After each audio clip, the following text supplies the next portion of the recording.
Madame, Monsieur, bonjour, je suis ravie de vous retrouver pour le JT de ce mercredi 31 juillet. Voici les titres que nous allons développer. Pacte du Treil et Index de l'égalité. Le pacte du Treil permet, en cas de transmission par donation ou succession de titres d'une société, de bénéficier d'un abattement d'assiette de 75% pour le calcul des droits, en contrepartie d'un engagement de conservation des titres transmis et de direction de la société concernée. Jusqu'à présent, une attestation de respect des conditions du dispositif devait être communiquée à l'administration fiscale avant le 31 mars de chaque année.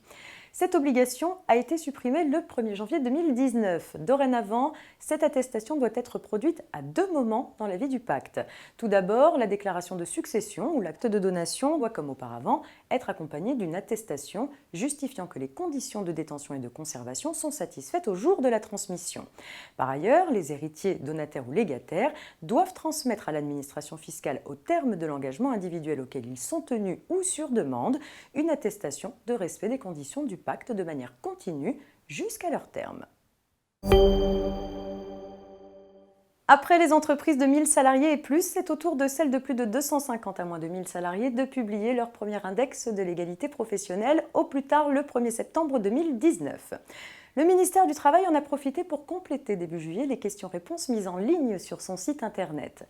On peut relever dans ces foires aux questions que, contrairement à ce que le ministère indiquait auparavant, il est maintenant expressément indiqué que les indemnités compensatrices de congés payés versées à la fin du contrat de travail ne sont pas prises en compte pour le calcul de la rémunération annuelle en équivalent temps plein des salariés sur la période de référence mesure de l'index.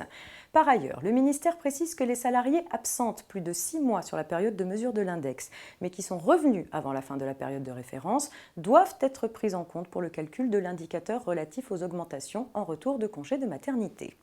Pour rappel, au 1er mars 2020, le dispositif entrera en régime de croisière et ce sont alors toutes les entreprises de 50 salariés et plus qui publieront leur index, y compris celles ayant déjà publié au 1er septembre ou au 1er mars 2019. C'est la fin de cette semaine de JT préparée par la rédaction de la Revue Fiduciaire. Le service du JT entre à présent dans sa pause estivale pour tout le mois d'août. Il reprendra dès la première semaine de septembre, mais d'ici là, l'actualité juridique continue bien évidemment sur les réseaux sociaux. Je vous souhaite un très bel été à toutes et à tous et on se retrouve dès le lundi de septembre.